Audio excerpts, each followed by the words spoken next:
Hello, everyone. Thank you guys for showing up here today. I'm just excited to be here with you guys for another round or another edition of Counselor's Corner. Thank you guys for always showing up. I have two questions today. I have two questions. I have two questions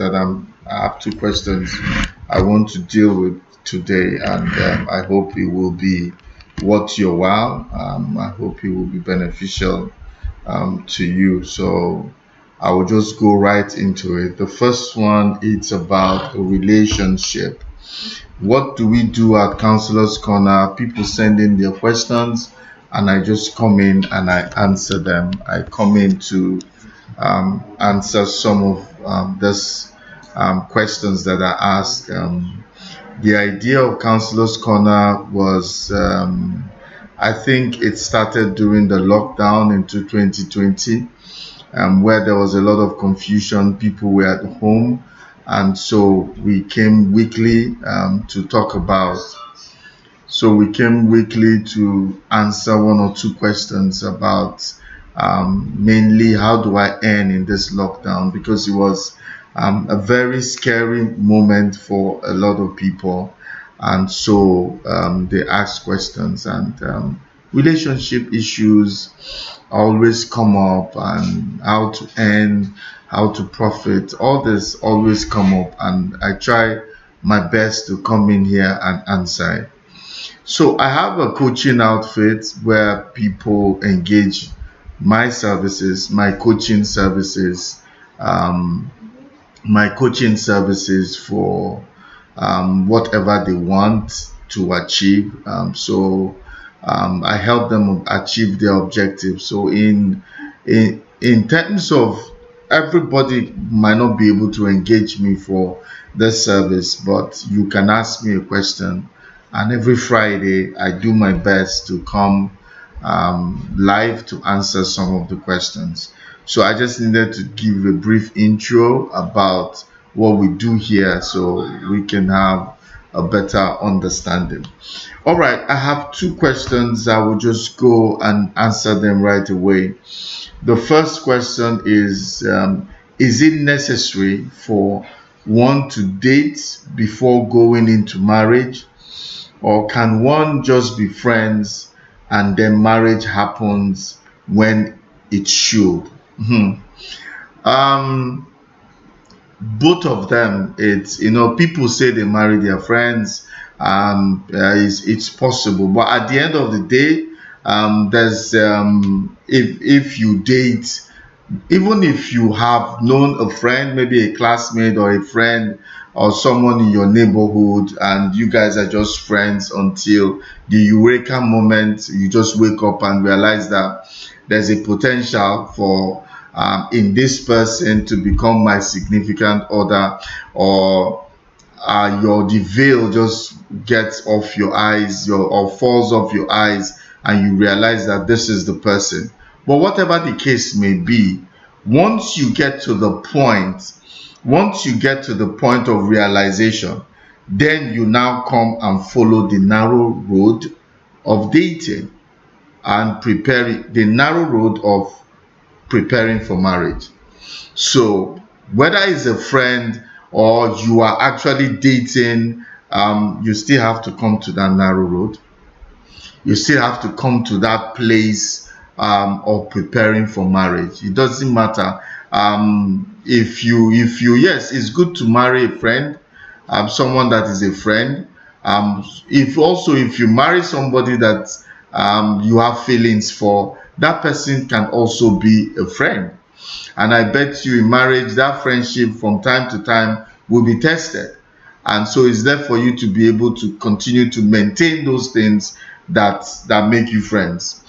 So it doesn't really matter if you people were once friends or you just went out and started dating. The important thing is that you will pass through that narrow road. Okay, and so let me just talk a bit about preparing for marriage, because I see a lot of confusion in young people. There's a lot of confusion about what to do when it comes to marriage. It's people just have this assumption, and oh, I will do well. We love each other, and that's all. I hear young couples will say, "Me and you against the world." Yes, me and you against the world, but I would like to give you Proverbs 24, verse 3. It says, "Through wisdom a house is built, and by understanding it is established." Through wisdom a house is built. Don't venture into marriage when you are not prepared for it, and when you don't have enough knowledge about marriage, because a lot of things are going to try your patience. A lot of things are going to try and test you in marriage. So you have to be prepared. A lot of young people are not prepared, and when they get in there, they say it's too tough. It's not tough. It's just that you don't know how to go about it. Ecclesiastes 10:15 says, "The labor of the fool weareth him, because he knows not how to get to the city."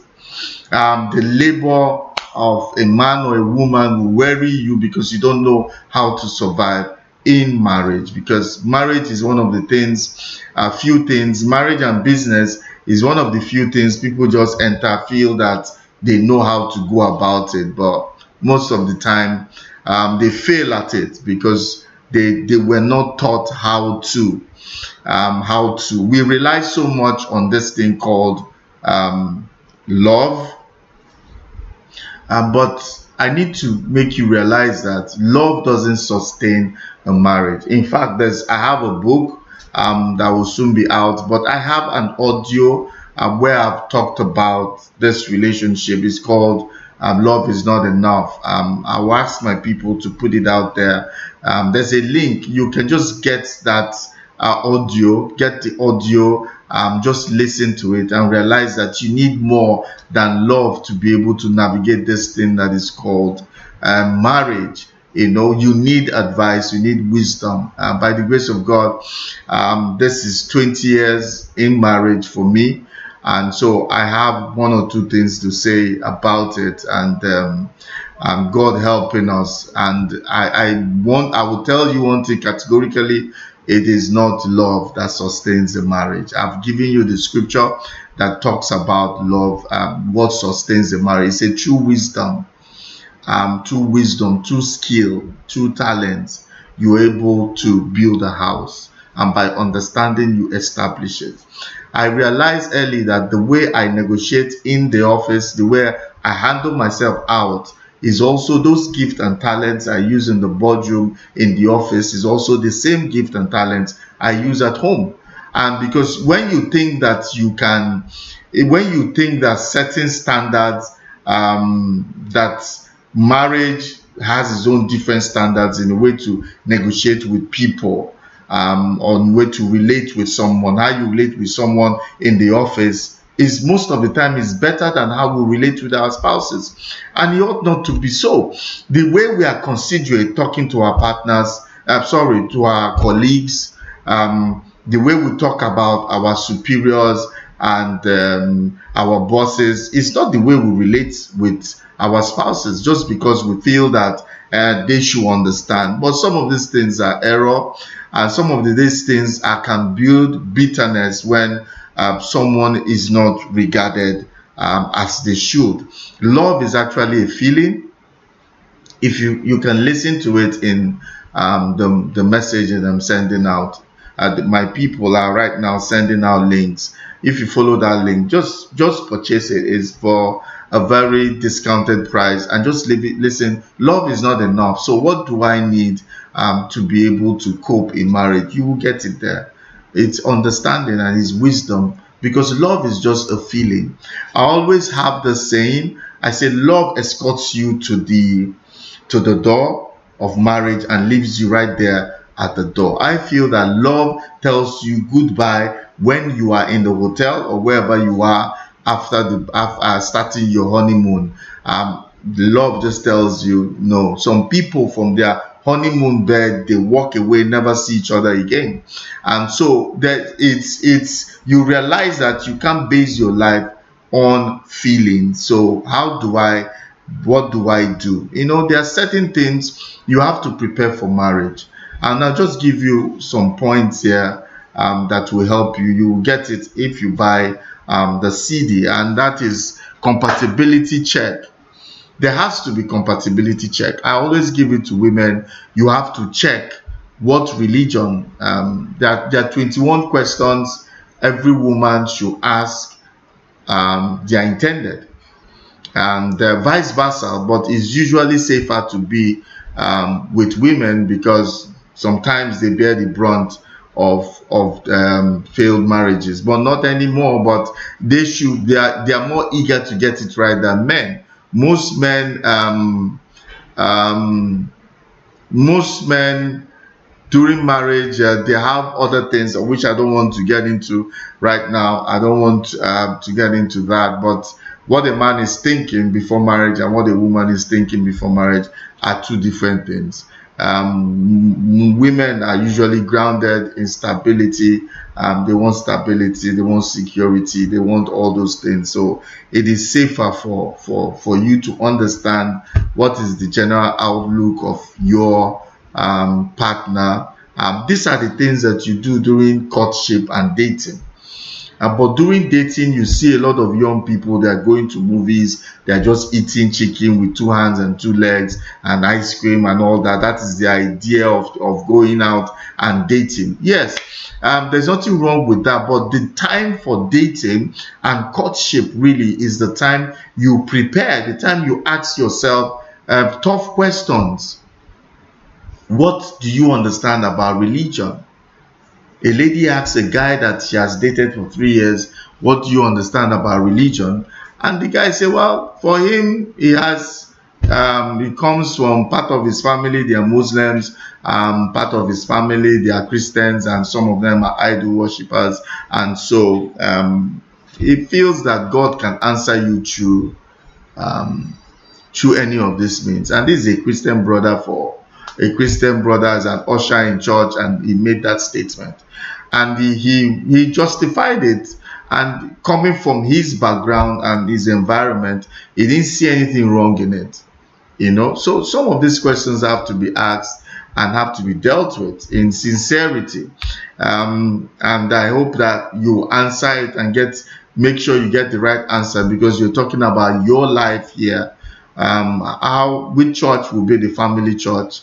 I always find it amusing when it is time for you to engage families, and that's when two of you are discussing, we must do it in the wife's church, or we must do it in the husband's church. You had all that during dating to be able to discuss that with your parents and have an idea. You should have an idea what your parents think about where you should marry and all those things. So it becomes much easier. There are marriages that did not happen because of this church stuff, and the ladies' parents are saying, this is our last honor, do it in our church. And the others parents are saying, well, you're not considering us. At the end of the day, it did not hold, because one will not come to the other church. And so these are some of the things that you need to discuss. What is your idea of wealth creation between husband and wife? What is your idea of money? Philosophy about raising kids. How do you relate with your in-laws? How do you resolve conflicts? And what do you think about mentoring? And are we going to have people that we talk to if we have an issue? How about alcohol and smoking? These are things that you should know, and know where what are your deal breakers. And so I'm looking at it from someone that is spiritual, a Christian, and say, look, this is what I want. You have to be clear on what you want, because it's your life. And not because sometimes, the person is the package, looks everything that you want, but some of these things can be issues that usually come up, and if you don't resolve it, you're going to regret it later. And like one that we had, it sounds funny, but is threesome allowed in the marriage bed? These are Christians, these are believers that are asking that kind of question. Is it allowed? Because they came up with a scripture and said the marriage bed cannot be defiled. So if it cannot be defiled, and based on mutual agreement, can threesome be allowed, or even foursome, and you just keep adding the number? So these are some of the things that you will be surprised. Young people of these days, Gen Z and part of millennial, they have some crazy weird ideas.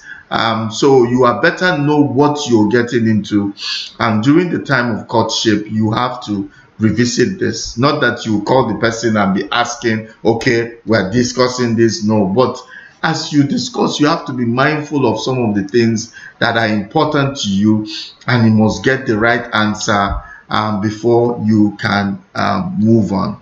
So guys, I think wisdom and understanding is what sustains a marriage. I bet you, I can tell you that for free. I've been in this for 20 years. Is wisdom. Skill. You have to have a skill to negotiate with your partner. There must be a skill. So the skill sets that you have, that you use to earn, you also use it.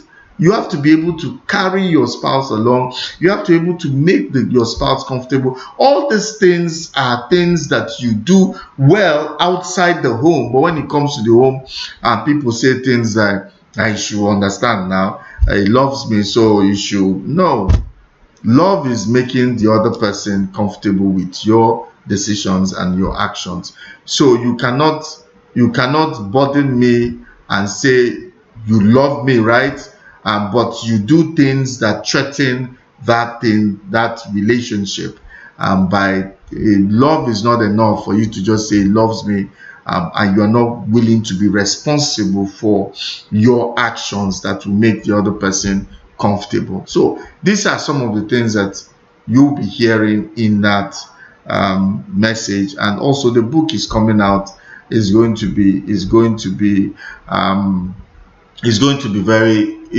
be a classic, because some of these practical things that you don't hear or know, you're going to get it in the book. All right, thank you for, I hope the person that asked this questions, this particular question, I hope it's been a blessing to you. I'll just move on to the second question. The second question is, in the face of so many competitors in business, how can one strive to be valuable while making a profit? The answer is simple. You've already answered the question. How do I make myself valuable while striving also to make a profit? It's by adding value. You've answered it in your question. It's by offering value. What the market needs or refers to or identifies as value. Once you can get that, then I believe that you practically gotten everything that you need. How do I offer value to my customers? It's simple. Getting the right kind of the value to your customers. So you must be able to engage your customers and serve them in the way that you want. Value is what? In the marketplace, it's not money is the last thing that shows that there's an agreement when it comes to value. In the marketplace, really, its value is traded for value. Not value is traded for money. No, value is traded for value. So people are giving you the value what you're giving to them. So like now, I stopped many years ago trying to drag with customers. Oh, this thing is 100,000 naira, If you go to the next shop, you will get it 90 or 95 or this or that. I don't waste my time in dragging with price. I just make you understand how this thing is valuable to you. You are talking about price. I will always be putting the value of what you're going to get before and after the purchase. And so you begin to see and weigh it. And I'm going to be weighing that value against what you are paying, so that you realize that you are actually getting it, getting a good deal out of it. So you have to know what your customers want. And if you have a product or service. But even if you don't have a product or service and you want to penetrate the market, you penetrate the market by how? Or you penetrate the market how? By offering them value. Your market penetration strategy is about bringing value. How are you going to make life easier with this product to your customers? Value you bring can be, how can I get it faster to the market, and that is faster to my customers? How can I make it that my customers don't sweat to get my service or my product? These are the things that you can use as a market penetration strategy. You can look at, how do I make the product or service more friendly? How do I make it more usable than what is already in the market? What is already available? How do I bring just that? It might just be one added value, just an inch of value that is different from what other people have. Just that 1 inch. And that is what you're going to use as leverage. And that's what the messaging you're going to use in selling it on social media or wherever. Your message, your advert message, will always carry that value that you're bringing in. So people can weigh it with, they can try to weigh it against what they used before and say, okay, let's give you a chance, because they don't know you, but you're bringing something. And this leads me to the next thing I want to talk about in terms of striving and making profit, is continuous innovation, strategic innovation. Innovation is what makes you valuable, because innovation and creativity, it's about looking at the customer. I didn't say this, but I'll tell you this: everything you do in terms of value, in terms of running a business, is about the customer. Your eye must be on the customer, what they want, how they want it. You must think about your customer in anything that you want to produce, be it a product or a service. It's about the customer, it's not about you. So when you are innovating to suit what the customer wants, to serve the customer better. This is innovation. However it is, you know your product, you know your service. How can I make it better? You see companies, after 1 or 2 years, they add 1 or 2 features and they change the packaging. If it was blue, they make it red, and they just make it more attractive to you and give you a sense of, oh, we are here for you and we are always improving for you. So there must always be innovation. Going through the innovation circle, there's what is called innovation circle. I deal with it when I'm talking about principles of entrepreneurship. When I teach it here at our business school, I always talk about that innovation circle. When you understand it, you will continue to innovate and continue to innovate strategically. And this is what makes you valuable in the marketplace while you're earning. Okay, also hiring the right kind of people. For anything to thrive and survive, you need the right kind of people. I've been employing for many years. When you have the wrong kind of people, it can give you high blood pressure. But when you have the right kind of people, all you need is you live longer. because you tell them what to do, they understand what to do, and you supervise them less than you supervise someone that is a mishire. A mishire is somebody that is always, you need to follow up and call and send SMS to make sure they do something they're supposed to do. So it's getting the right people. It helps you a lot.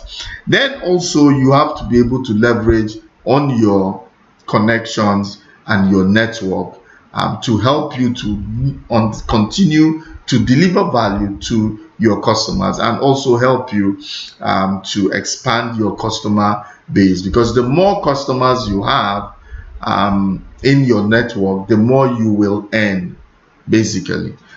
So because you're earning from people, so increase loyal customers, turn your customers to loyal customers, and increase the number, and you're increasing your wealth.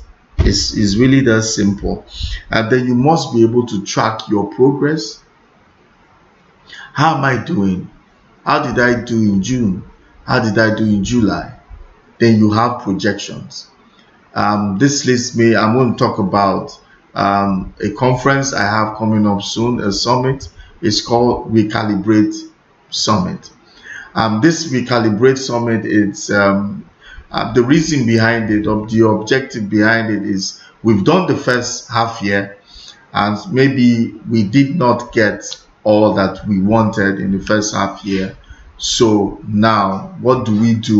We want to recalibrate, reposition, re-strategize for the remaining half year, and so that we can close early, so that we can close strong this year. I think that 2023 we all have the potentials to close our books in a more profitable way, and we can finish stronger. We can finish stronger this year. So this is what the Recalibrate Summit is going to do. Is also going to help you to appraise and track your progress, and help you to say, okay, this is where I am, and this is where I was, and this is where I want to be. For you to constantly add value, you must appraise yourself and give yourselves goals and targets. And then another thing is that you must avoid don't waste time with low value tasks. Don't waste time with low value tasks, things that reduce your value or take your energy away. I remember when I was working, we had a contract. A company sent us a quote, wanted us to quote about something, and the money was, I think it was much, but I think it was like $100,000 or $200,000 thereabout. And I was excited. I took it to my executive director, and he looked at it and said, we won't be able to do this job. And he said it was a low value task that will, because the manpower we're going to deploy to do that job will probably take away all the profit. And so that's when I understood that before you embark on any project, count the cost. Before you take up any project, count the cost and know how it's going to affect your bottom line at the end of the day. So don't waste time on things that are low value, low end value, or have low value tasks, and so that you can put in your energy on the things that matter. Okay, then the other thing is that you need to identify the things that are drawing you back. What are the things that can draw you back as a person, as a company? The best way to know this is to get a mentor. Get a mentor that can help you, that can guide you to identify some of the things that are drawing you back. Sometimes we can't see it, so you need an external person to tell you, hey, do this. Are you not seeing this? So we need mentor. Success in life is determined by the quality of mentors you have in your life. people you allow to mentor you from time to time. So get a mentor, find out that he will find out the things that are slowing you down and how you can make it better. This will definitely help you. And lastly, once you know all these things, then take action. Once you know all this, you take out action. So that's how, in the face of competition, you can continue to strive. You can continue to be valuable while you're making profit. So, but I will tell you guys, I believe that my people are putting details about the Recalibrate conference. You will see it right there in my DM. You will see it. And also, if you like our pages, or sorry, if you like our handles, you will be able to get more information on this. I have a Facebook group. It's called Uche Onochie Marketplace Network. I think you should join. I urge you to join that group, and so that you can get all the information about the things that we do. And we bring out content every day for you. We bring out content for you every day. We're also here to coach you. We're also here to direct you. If you need us to coach you for any particular thing, I think you should reach out. We are helping people to become. We are helping people to become successful. We're helping people to achieve their objective.